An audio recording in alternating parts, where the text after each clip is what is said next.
Amis de la Reconquête, bonsoir. Tout va bien. Il n'y a pas de problème d'insécurité. C'est Jospin qui l'a dit, vous avez entendu. Le type qui a mitraillé 4 personnes, qui a tué 4 personnes et qui en a blessé 7 à Tours à coup de fusil, ça n'a rien à voir avec l'insécurité. Ça veut dire que quand un type peut se balader en voiture avec un fusil, une cagoule sur la tête, en tenue de close combat, en tenue de treillis militaire, et en plein plan Vigipirate, sortir au cœur d'une ville et mitrailler les gens, ça n'a rien à voir avec l'insécurité. On se demande vraiment à quoi sert le plan Vigipirate. Mais oui, mais Serge, on n'était pas en situation d'insécurité, puisque je peux vous garantir qu'ils ont fouillé le personnage et ils n'ont trouvé sur lui aucune licence de pilote. Oui, c'est vrai. Alors, le type en question, il est fou. C'est un fou furieux. Bon, d'abord, pour faire ce qu'il a fait, il faut être fou. Sous réserve qu'on identifie les gens qu'il a tués, parce qu'après tout, c'est peut-être pas si fou que ça. Mais, il paraît qu'il est fou. Et ce type qui est fou, il était inscrit dans un club d'arts martiaux. Alors que si vous avez le moindre problème de santé, vous pouvez pas vous inscrire. Et en plus, il avait une licence de tir, il était inscrit dans un club de tir. Si vous appartenez au Front National, vous pouvez pas vous inscrire dans un club de tir. Mais si vous êtes complètement givré, que vous sortez de l'asile pour une permission de 2 heures, vous avez le droit de vous inscrire et d'acheter toutes les armes que vous voulez. C'est bien, hein. Voilà. Et d'ailleurs, ils ont même précisé qu'il y a 30 ans, il avait fait un court passage dans l'infanterie de marine, qui, comme chaque assez, rend fou. J'ai même une autre hypothèse. Je peux vous dire qu'à l'âge de 7 ans, il a mangé de la glace au chocolat, et il faut bien vérifier, mais je suis à peu près certain que tous les serial killers, pour parler moderne, ont mangé de la glace au chocolat. Enfin, lui, c'est un serial killer en 10 minutes. D'habitude, les gars, ça leur prend plus longtemps que ça. Bonsoir, monsieur Hollande. Oui, bonsoir. Si vous approchez du micro, ça sera mieux. Je sais que vous n'avez pas besoin d'être près du micro. Je suis très content d'être là ce soir, et je t'écoutais parler de ce tueur-là. Bon, et il est bien sûr et certain qu'on nous rebat les oreilles avec le plan Vigipirate renforcé. Bon, moi, je suis entièrement d'accord, parce que si on veut lutter contre le terrorisme dans ce pays, ça ne se fera pas très facilement.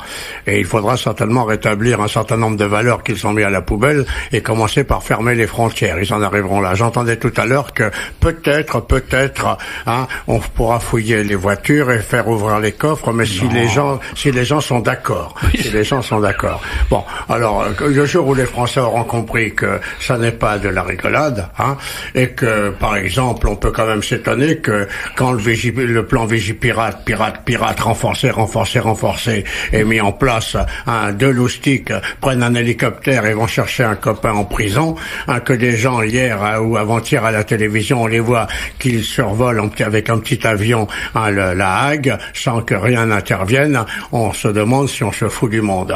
Eh bien, le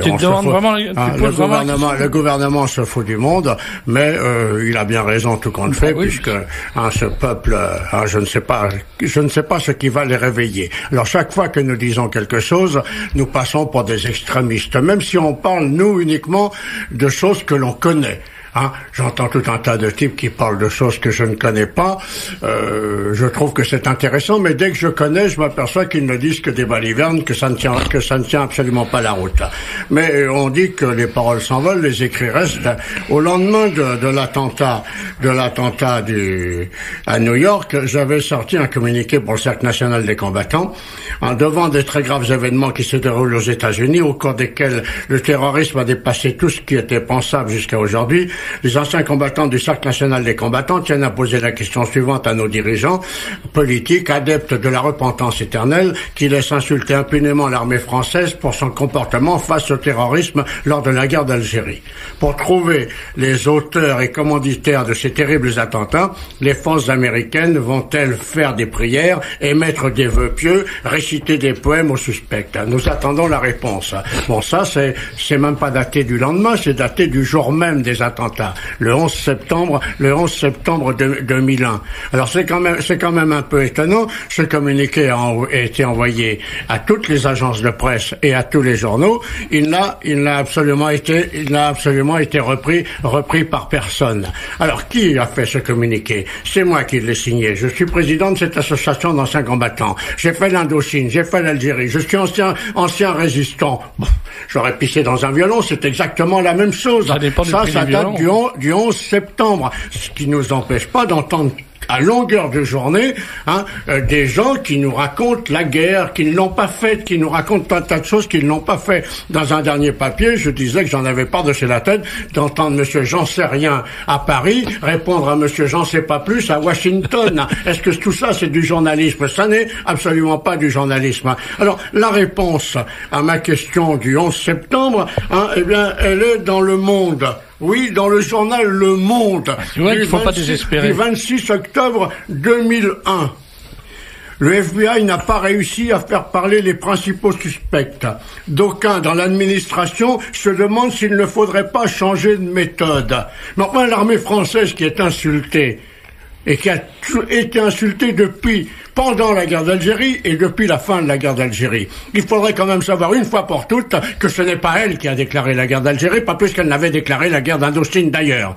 L'armée a été envoyée au combat et le gouvernement socialiste en place à l'époque lui a demandé de nettoyer Alger parce que des bombes explosaient dans les réverbères, dans les casinos, les casinos, le casino c'était un dancing et des populations civiles étaient hachées par la mitraille que contenaient les obus qui étaient fabriqués par des communistes français qui avaient rallié le parti communiste algérien. Alors il y en a quand même un peu par-dessus la tête que les gens qui racontent n'importe quoi ont toutes les antennes et les gens qui savent de quoi ils parlent, nous sommes caviardés. Lorsque nous disons quelque chose, nous sommes interdits d'antenne. Alors que dit ce journal?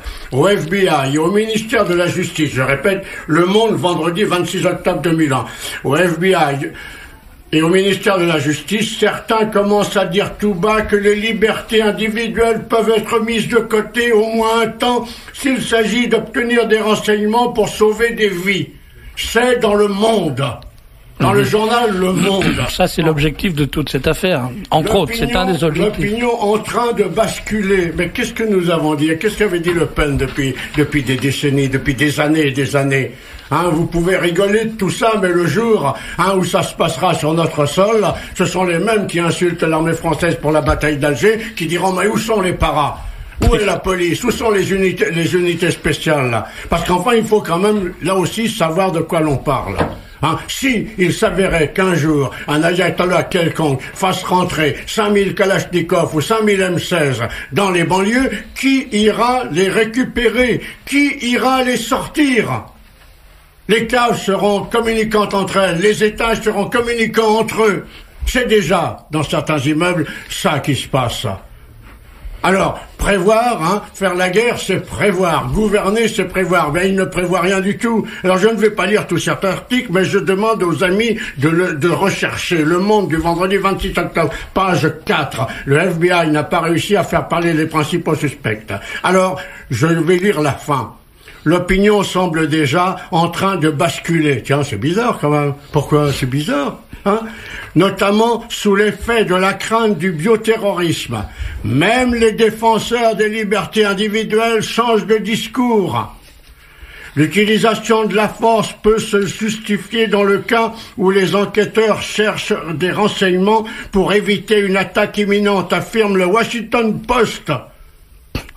Le journal gaucho américain.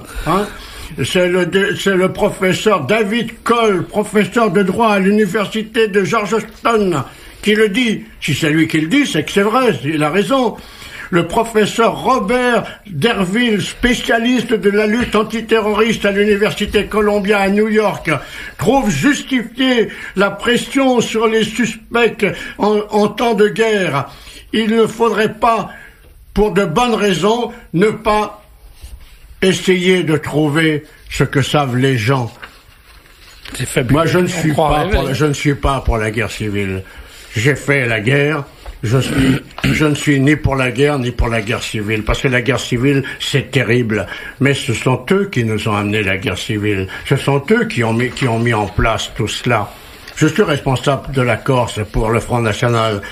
Bon, j'y vais de moins en moins. Pourquoi? Parce que c'est le gouvernement qui met tout en place là-bas. Il y a qu'à voir un peu les démêlés entre le ministre de l'Intérieur, Monsieur Vaillant, et Monsieur le Premier ministre. Ces gens racontent n'importe quoi.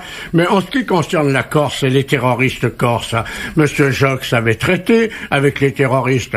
Monsieur Pasqua avait été dans une auberge de la montagne, chanté avec les chefs indépendantistes. Il chantait d'ailleurs une chanson, La Boudeuse, une chanson corse que j'aime beaucoup. Lorsque à Tralonca, 600 encagoulés se sont réunis, c'était sous Monsieur Debré. Monsieur Debré était à ce moment-là ministre de l'Intérieur, et il a autorisé cette réunion. Et les gendarmes avaient ordre de faire en sorte que les encagoulés trouvent bien la route, et surtout qu'il n'y ait pas d'accident, qu'ils ne se rentrent pas dedans au carrefour. Croyez peut-être que c'était une rêve partie. Oui, on croit vraiment rêver. Est-ce que les Français voient tout cela? Enfin, ils ne le voient pas, alors que là, ça n'était pas caché. Ils le voient.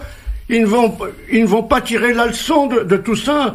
Et monsieur Jox, c'est facile de retrouver la date. Je ne l'ai malheureusement pas retrouvée parce que il me faudrait presque quelqu'un pour gérer mes archives à l'heure actuelle. Mais monsieur Jox, lorsqu'il était ministre de l'Intérieur, a convoqué à Paris tous les commissaires de police de France. On peut trouver la date, elle est facile à trouver. Et qu'est-ce qu'il a dit à ce moment-là au commissaire de police de France? Il a dit, vous n'êtes pas là pour enrayer la montée de l'islam dans les banlieues.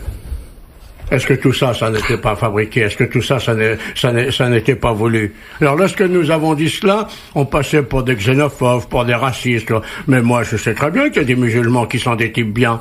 Mais c'est pas moi qui ai laissé venir dans les banlieues tous ces imams venus de pays qui appartiennent à des castes musulmanes extrémistes, on donne les noms même dans les journaux d'aujourd'hui, on dit d'où viennent tous ces gens, les 3/4 sont des Pakistanais qui ne parlent même pas français ou des gens de ces régions du monde qui ne parlent pas français. C'est quand même ahurissant. Il y a 3 mois, j'entendais une discussion sur ma radio, j'étais sur la route, et ça se passait dans une banlieue. Bon. Eh bien, il y avait des représentants de Français de souche, comme on dit. Le seul qui n'a pas dit de conneries pendant 1h30, c'était l'imam du coin. Le seul qui a eu un discours intelligent, c'était l'imam du coin. Il y a quand même, le curé était couché comme nos évêques, et l'imam, lui, il savait de quoi il parlait. Il n'avait pas tenu un discours extrémiste, mais il a tenu un discours que les pères de famille pourraient écouter, et qu'un catholique bon teint aurait pu signer. Moi, j'aurais signé son discours. Alors, quand on a pendant des mois et des mois et des mois expliqué ce qui se passait dans les banlieues, on passait pour des fous. Quand moi, ici, à cette radio, je disais ce qui se passait en Seine-Saint-Denis, dont j'étais l'élu, je passais pour un excité. On est toujours des excités. À dire la vérité, on est toujours des excités. Alors, raciste, vaudra-t-il le répéter pendant 25 ans? Moi, je ne suis pas raciste. J'ai été cité pour mon action envers la jeunesse musulmane en Algérie, où je faisais du bien à cette jeunesse, une fois de plus avec mon pognon. Comme les scouts que je dirigeais ici, c'est avec mon pognon. Moi, aussi loin que je puisse me rappeler et regarder en arrière, eh bien, j'ai toujours travaillé avec mon pognon. Moi, être député, être élu, ça ne m'a jamais rapporté un rond parce que cet argent, je l'ai toujours mis dans le combat que je mène pour la patrie. Ce que je fais, moi, je le fais pour mon pays. Je le fais pour la patrie, au même titre que beaucoup d'entre nous d'ailleurs. Alors, comment peut-on en arriver à être insulté comme nous sommes insultés? Mais enfin, ces types sont déserteurs, pédés, tout ce qu'on veut, déviants. Ils n'ont aucun droit de monter au cocotier parce qu'ils ont le slip sale, et il y a que à la télé, il y a que à la radio, il y a que qu'on entend, et ils se permettent de nous insulter, de nous cataloguer dans telle ou telle ou telle catégorie où nous n'avons rien à faire, strictement rien à faire. Quand nous disons quelque chose, ils prennent une phrase ou un mot, et puis ils en font un tabac. Quand nous ne disons rien, c'est encore plus suspect. On est encore plus suspect quand on ne dit rien. Ah, mais ils ne le disent pas, mais ils le pensent. Alors c'est interdit de parler et c'est aussi interdit de penser. Mais on devient fou dans ce pays. Ça met au diapason, remarque. Pardon? Ça met au diapason. Oui, si tu deviens fou, il est bien sûr et certain que, répétons encore une fois que la guerre civile est la pire des choses qui peut arriver à un peuple. Je répète que je connais en banlieue des gens, quelle que soit leur race ou leur religion, qui se conduisent en français, qui se conduisent bien, qui élèvent leurs enfants, qui sont des gens normaux et travailleurs. Mais ce ne sont pas ceux-là qu'on entend à la télé, ce ne sont pas ceux-là qu'on voit à la radio. Ce sont tous les gens qui crachent sur la France. Quand, par exemple, l'autre jour, nous avons été manifestés contre le maire de Paris, qui déposait une plaque pour les gens qui avaient été tués par des gens du FLN qui avaient été tués. Bon, il est bien sûr et certain que quelques journaux quand même avaient expliqué que les partisans du FLN avaient été amenés là presque de force, que les listes étaient faites dans les quartiers parce que le FLN tenait les quartiers, que le FLN pressurait les travailleurs algériens en France à cette époque, et que il récupérait l'argent que portaient toutes ces dames et tous ces messieurs porteurs de valises qui sont les amis ou les complices du pouvoir en place aujourd'hui. Alors comment peut-on s'étonner, puisque les jeunes ont la haine? Ils n'ont pas grand-chose d'après eux, mais ils ont la haine. Je sais pas d'où elle vient, cette haine, mais ils ont la haine. Ils ont la haine de la France. Bon, la France, elle, par ses médias officiels, dit que la police de Paris a tiré dans le dos des manifestants pacifiques. Mais qui prouve qu'ils ont tiré dans le dos? A priori, tout ce qui a été rapporté, il n'y a jamais eu de gens qui ont tiré dans le dos. Il n'y a jamais eu de policiers qui ont tiré dans le dos. Et il y a eu des cadavres dans la Seine, mais est-ce que c'est le jour de la manifestation qu'il y a eu des dizaines de cadavres qu'on retrouve aujourd'hui dans les registres de la police? Ou est-ce que ce sont les cadavres des Algériens qui ne voulaient pas payer l'impôt du FLN ou des gens du MNA, puisque c'était la guerre à Paris? Qui va expliquer aux Français qu'à cette époque c'était la guerre à Paris, que les commissariats de police étaient derrière des barricades de sacs de sable, que les flics avaient le casque sur la tête, les gilets par balles, que des usines ont brûlé, que des dépôts d'essence ont brûlé. Enfin, mais ce ne sont quand même pas des petits détails, ça. Alors, personne ne le sait, personne ne le dira aux Français. Non, parce qu'il vaut mieux dire que la police de France tire dans le dos des Arabes. Voilà, le jeune qui a pris une balle. Bon, un jeune qui meurt, quelle que soit sa race ou sa religion. Bon, c'est dramatique. Et la mère de ce jeune est venue à la télévision. Mais qu'a-t-elle raconté? Elle a raconté tout, cette brave femme, mais elle n'a pas raconté la vérité. Parce que quand la voiture a foncé sur le flic qui a tiré, eh bien une autre voiture, ou peut-être même la même, avait tué une femme agent de police quelques instants avant. Alors pourquoi déformer les choses? Pourquoi semer la haine? C'est eux, ce sont les médias qui sèment la haine dans les quartiers. Parce que les jeunes, eh bien, on leur a appris d'abord que leur père et leur grand-père ont battu l'armée française. Puisque ça n'est pas vrai, pourquoi leur faire croire que l'armée française a été battue par leur père et par leur grand-père? On pourrait poser la question à ces jeunes. Vos grands-pères et vos pères, d'après vous, étaient tous du FLN et se sont battus contre la France. Alors qu'est-ce qu'il faut ici aujourd'hui, et vous? Si vous vous êtes battus pour que l'Algérie ne soit plus française, qu'est-ce que vous venez emmerder les Français en France? Restez chez vous si vous n'êtes pas bien ici. Parce qu'il est quand même incontestable on pouvait lire la presse française, les seuls journaux qui ont été drastiques vis-à-vis des jeunes qui ont sifflé la Marseillaise, ce sont les journaux algériens. Ce qui prouve, comme je le dis dans mon dernier papier, que ces jeunes ne sont nullement un espoir d'avenir, ni pour la France, ni même pour l'Algérie. D'ailleurs, s'ils étaient en Algérie, ils se feraient triquer. Ils se feraient triquer. Moi, je connais quand même, j'ai été élu, j'ai été député en Seine-Saint-Denis, à Sevran, Villepinte, Tremblay, c'est la 11e circonscription où j'avais été élu. Mais enfin, où sont les taudis? Où sont les taudis dans ces trois villes? Ils ont des appartements de 120, 130 mètres carrés au milieu de plantations d'arbres. Alors, où sont les taudis?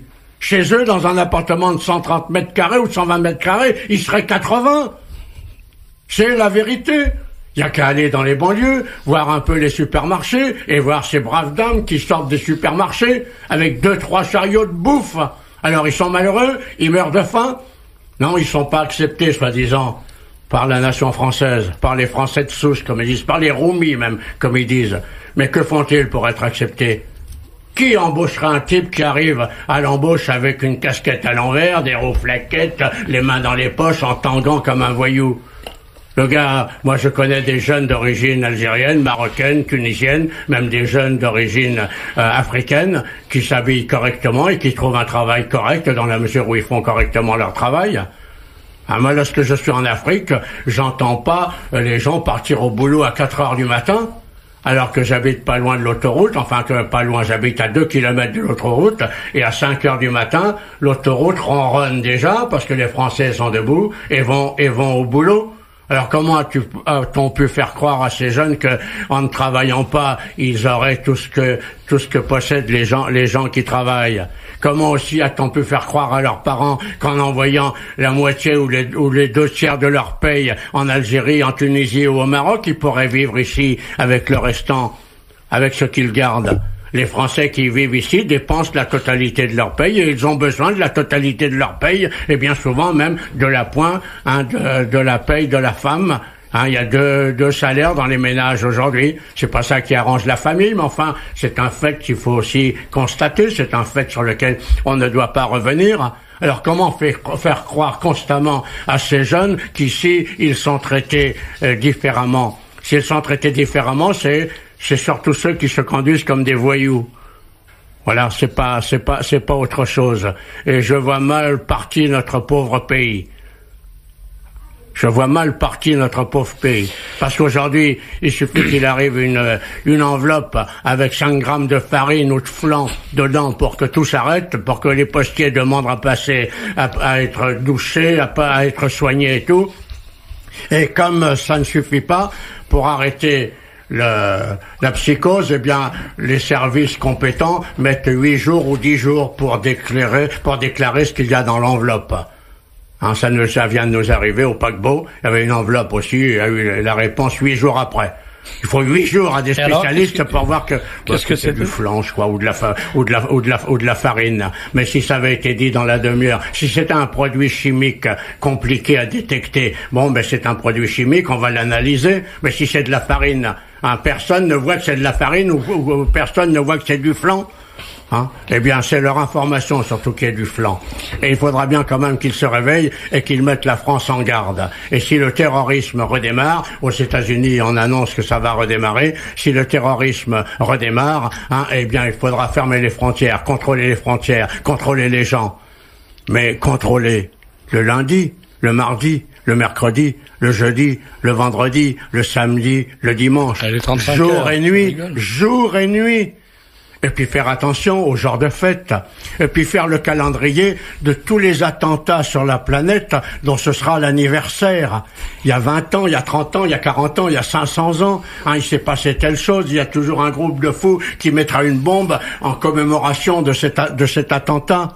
Alors il faudra que la France redevienne la France, c'est tout, que les Français qui ont quand même fait la guerre de 14 et qui ont souffert, que ceux qui ont quand même fait la guerre de 39-45, je sais très bien que dans certains journaux, ils sont tous résistants, dans d'autres journaux, ils sont tous collabos. Bon, d'ailleurs, en les présentant comme collabos, ça permet à certains jeunes de banlieue de dire pendant que nos pères se battaient à Cassino, bien les femmes françaises couchaient avec les Allemands. Voilà comment eux, ils lisent l'histoire. Faut dire que l'histoire, on a envoyé monsieur Désir et M. Kofi Annan pour leur apprendre l'histoire de France.